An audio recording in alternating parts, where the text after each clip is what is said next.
Sois béni, peuple de Dieu. Je suis dans la joie de te rencontrer encore ce matin à travers de notre séquence d'exhortation matinale. Que le Seigneur te localise, que le Seigneur te visite, que le Seigneur t'apporte le positif dans ta vie et que ta joie soit parfaite comme déclarent ces Écritures. Bien-aimés, nous sommes encore ce matin pour parler de la part du Seigneur. Notre mission, c'est d'éveiller les consciences du peuple du Seigneur. Notre mission, c'est de parler de la part du Seigneur et non de la part du soi. Oh, mon frère, je suis dans la joie encore une fois de plus, comme je l'ai dit. Ce matin, nous allons parler de quelque chose qui peut être aussi l'obstacle de notre vie, loin de parler de Satan, loin de parler des sorciers et autres, mais c'est l'examen personnel. Bien-aimés, sans plus tarder, nous allons incliner nos têtes. Seigneur, je te bénis pour cette exhortation matinale. Tu dis dans tes Écritures que tu envoyais ta parole et ta parole guérit. Je veux que l'exhortation de ce matin puisse nous guérir tous, parce que nous sommes tous des brebis dans ta présence. Prends le contrôle et que cette exhortation touche le cœur de mon frère, le cœur de ma sœur, pour l'éveiller au Père. Béni sois-tu au nom de Jésus-Christ. Amen. Amen, peuple de Dieu. Et voici, nous sommes dans un passage très capital que nous connaissons tous, que nous récitons aussi, qui, ce matin, la lecture et l'orientation peut être plus ou moins différent ou on n'a jamais pensé dans ce contexte de ce verset que nous allons exploiter ce matin. Moi également, j'ai été surpris de cette ouverture d'esprit, de comprendre ce verset différemment que nous avons l'habitude d'en parler. Bien-aimés, nous prenons nos Bibles, nous sommes dans le livre de Jean, chapitre 16, au verset 7. Nous lisons la parole du Seigneur. La Bible dit ceci. Pourtant, je vous dis la vérité. Il vaut mieux pour moi que je parte. En effet, si je ne pars pas, celui qui doit vous aider ne viendra pas à vous. Mais si je pars, je vous l'enverrai. C'est ça la parole du Seigneur. C'est la promesse que le Christ nous a faite sur la venue du Saint-Esprit. Il dit, il est mieux que moi je m'en aille. Si moi je m'en vais pas, la promesse là ne va pas s'accomplir. Si je pars, cette promesse s'accomplira. Mais bien aimé, ce matin, nous ne parlons pas directement de cette disposition du Saint-Esprit, mais nous allons parler sur un mot qui nous a frappé sur la lecture de cette séquence. Nous allons parler du remplacement. Bien-aimé, écoute, Jésus dit, il faudrait qu'il parte. S'il ne part pas, rien ne va se manifester. Mais à quel lien avec le remplacement? Oui, il fallait qu'il y ait un remplacement, qu'il y ait un changement. Christ doit partir, doit céder la place afin que sa place soit remplacée par le Saint-Esprit. Bien-aimés, nous sommes devant cette écriture. Alors, remplacement ne vient que du verbe remplacer. On remplace quoi? On remplace quelque chose qui existe, qui devient défectueux. On remplace quelque chose qui existe, qui n'a plus ses vertus, qui n'a plus ses capacités, qui ne répond plus par rapport aux normes de son usage. Nous nous appelons des chrétiens. Qui est chrétien? Au-delà de plusieurs définitions qu'on peut donner en circoncis, le chrétien veut dire comme Christ. Ça veut dire que si tu te donnes à la vie chrétienne, il faudrait que tu deviennes comme Christ. Mais pour que tu deviennes comme Christ, ça veut dire que tu dois remplacer ta vie de soi, ta vie personnelle, à celui de Christ. Est-ce que ce matin, tu as remplacé ta vie à celui de Christ, ou bien tu gardes 50% de ta vie et 50% de la vie de Christ? Parce que s'engager dans la vie chrétienne, il faudrait que tu remplaces totalement ta vie. Le remplacement total de la vie, c'est quoi? C'est changer complètement ta manière d'être. Hier, tu étais celui que le monde craignait, mais aujourd'hui, tu deviens une autre personne. Est-ce que ta vie, un remplacement s'est manifesté et un remplacement qui est palpable? On remplace aussi une personne. Une personne auquel tu fais chemin avec, tu constates que cette personne n'inspire plus confiance, tu dois la remplacer. On remplace un comportement. On remplace la manière de faire, la manière d'agir. Est-ce que le remplacement réellement qui reflète la présence de Christ en toi est-il palpable? Christ s'est remplacé par le Saint-Esprit. Il était visible. Il s'est remplacé par le Saint-Esprit qui devient invisible mais qui nous conduit. Accepter de céder quelque chose au profit de ton engagement. As-tu cédé ta vie réellement à Christ? As-tu remplacé réellement ta vie à Christ? Nous parlons de remplacement. Qu'est-ce qui empêche que Christ puisse tirer gloire dans ta vie? Tu te dis chrétien. Tu te dis chrétienne. Mais tu es celui-là qui, le matin, tu es dans le temple que nous appelons église. Le soir, tu es dans les VIP boîtes de nuit. L'ambiance que tu as eue peut-être a donné sans faire semblant aux hommes que tu étais dans l'ambiance en présence du Seigneur. Le soir, tu repars dans les milieux clos pour l'ambiance du corps. Mais rien n'a été changé. Tu es voleur. Tu t'es donné à Christ. Mais à l'église, tu es serviteur, servante. Mais le soir, tu reprends le vol. Tu as toujours ton agenda du vol dans ta tête. Et après l'église ici, je vais aller faire ce cop-là. Tu es dans la prostitution.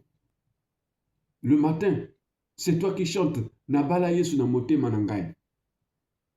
Mais le soir, te voilà se pavaner dans des rues, dans des boîtes de nuit pour continuer ton travail de la prostitution. Qu'est-ce qui s'est remplacé en toi pour que Christ puisse tirer gloire? Christ a accepté de céder sa place afin que le Saint-Esprit puisse venir. Et la même disposition que lui, il a commencé à conduire les apôtres physiquement, le Saint-Esprit est arrivé, il a commencé à conduire aussi également les apôtres jusqu'à nous ce matin. Qu'est-ce que tu as remplacé dans ta vie au nom de la foi? Qu'est-ce que tu as remplacé dans ta vie au nom de ton engagement?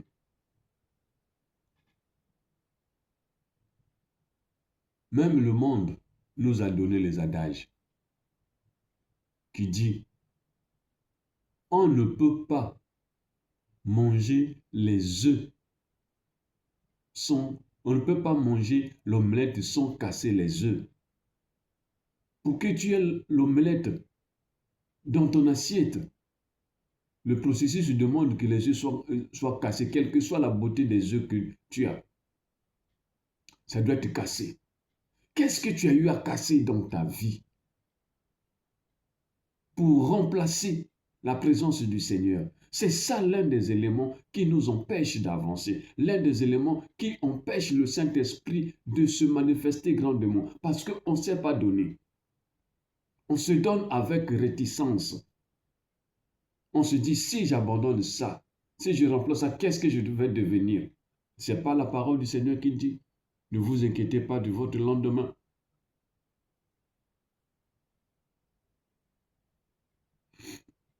S'il a réussi à nourrir les oiseaux qui n'ont jamais cultivé, mais que Dieu a permis qu'il y ait des arbres, mais pour consommer les fruits, là, ils doivent se déplacer. Ils font quand même un service. Qu'est-ce que tu as remplacé de ton engagement de la foi avec le Christ? Nous parlons du remplacement. Le remplacement. C'est un engagement. Le remplacement. Il dit, si je ne m'en vais pas, vous n'allez pas recevoir le Saint-Esprit. Il ne viendra pas pour vous conduire. Donc, vous serez exposés. Mais tant que le Saint-Esprit n'a pas encore pris ta vie à 100%, tant que le Saint-Esprit n'a pas la place à 100%, tu es exposé. Et le diable a encore la capacité de te manipuler au travers de ces agents que nous appelons des sorciers, au travers de ces agents que nous appelons les occultistes. Ce matin, comme je l'ai toujours dit, je ne viens pas déstabiliser ta morale, non. Je ne viens pas te condamner, non. Si jusqu'à ce matin que tu vas suivre cette vidéo, tu n'avais encore rien remplacé que ce que tu pensais que c'était encore utile pour toi, alors que la parole du Seigneur condamne ça, mon frère, ma soeur, lâche prise et laisse le Seigneur faire son travail. Il n'a jamais fait un travail à moitié. Il n'a jamais fait un travail à moitié. Il le fait toujours au complet et à 100%. Mais qu'est-ce qui l'empêche d'être à 100%? C'est notre disposition. La lumière et les ténèbres ne peuvent pas collaborer. Un des éléments doit céder la place à l'autre. Si tu es dans les ténèbres, la lumière est absente. Quand tu entres dans la lumière, les ténèbres doivent être absentes. Il ne doit pas avoir des ombres des ténèbres là où il y a la lumière. Non, ça n'existe pas. Mon frère, ma soeur, s'il te plaît, lâche prise. Remplace ce que tu trouves que c'est normal pour toi. La chose que tu trouves que tu ne peux pas abandonner. Bien que tu sers le Seigneur. Tu es là, serviteur, servante. Mais le mensonge à 100%. Tu es là, serviteur, servante. La convoitise. Tu es là, serviteur, servante. La jalousie, la haine. Serviteur, servante. Troubleuse des foyers. Tu as même des responsabilités énormes dans l'Église. Mais hors l'Église, c'est toi qui troubles le foyer des autres. Servante, serviteur de Dieu. Quand tu sors du temple, tu es celui-là qui sème la haine, qui maltraite les enfants de madame ou les enfants du monsieur, alors que tu t'es engagé en amour avec cette personne.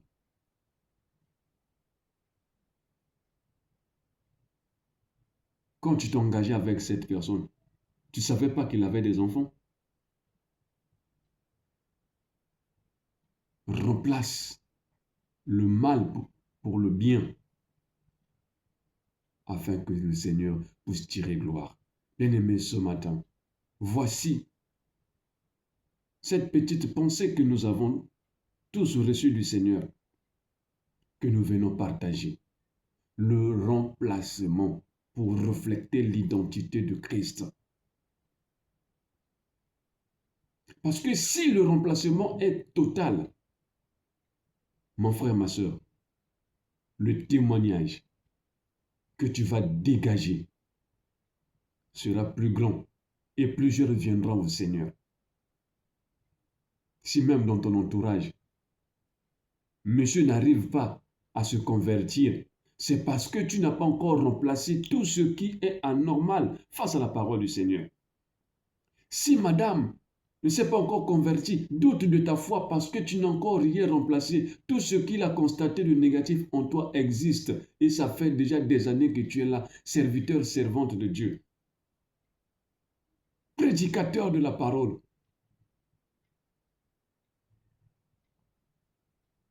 Ne mettons pas notre foi et notre maître en doute, ni cela qui nous guide. On le fait insulter, alors que ces hommes d'autrui ont déjà fait leur part des choses.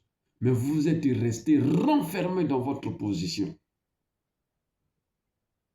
Ce que tu as là, le mauvais côté que tu as là, il y a même déjà des séminaires qui sont déjà passés sur ton thème, sur ton sujet. Et tu as même déclaré que ce thème-là, c'était comme si on parlait à moi. Mais tu n'as jamais abandonné. Non, il est temps d'abandonner. Que dit les Écritures? Que celui qui a des oreilles écoute ce que dit le Saint-Esprit. Bien-aimé, que le Seigneur te soutienne. Éternel Père de gloire, ce matin, tu nous as parlé. Certes, pour d'autres, ce message apparaît comme un choc. Pour d'autres, ce message apparaît comme des blâmes. Mais je sais, tu es le consolateur. C'est toi qui as la capacité de nous aider. Peut-être par nos propres forces, on a déjà tenté. On n'a pas pu. Nous te prions de nous aider, de nous venir en aide, afin que nous puissions remplacer réellement ce qui est contraire à ta parole, à ce qui est selon ta parole. Cher Saint-Esprit, c'est ça la mission que tu es arrivé pour nous conduire. Aide-nous à être ceux-là qui vont être vraiment sujets de joie, de témoignage, pour que ton nom soit glorifié. Au nom puissant de Jésus-Christ. Père, de ceux-là qui ont été incapables de s'abandonner parce que ceci est lié aux forces négatives, aux forces occultes, que ces prises négatives puissent être détruites au nom puissant de Jésus-Christ, que la vie de ton peuple soit libérée, que ton peuple reçoive la force et la capacité de remplacer le négatif au positif pour la gloire de ton nom, au nom puissant de Jésus-Christ. Amen. Mon frère, si tu crois, ma soeur, si tu crois, cette séquence de prière sera efficace et les barrières, les murs, les chaînes vont tomber au nom puissant de Jésus. Le tout est sujet de la foi. Pas ma personne, pas ma voix, mais c'est ta foi qui fera que tu trouves la possibilité, la force de remplacer tout ce que nous venons de dire. On n'a pas dit tout, on a juste épinglé quelques-uns. Mais sur ce que nous avons épinglé, si même ton cas n'a pas été touché, mais sache-le que cela aussi est pour toi, n'est pas seulement pour les autres. Que le Seigneur te bénisse. À nous revoir à une séquence prochaine. Je suis votre frère évangéliste Jimmy Géry, disponible. Vous avez mon numéro, appelez comme vous avez toujours l'habitude de faire. Et que le Seigneur vous soutienne. Partagez aussi ces séquences aux autres qui n'ont pas peut-être la possibilité de se connecter comme toi et moi. Qu'ils écoutent, que le Seigneur puisse les toucher aussi comme tu es touché. Au nom de Jésus. Ciao.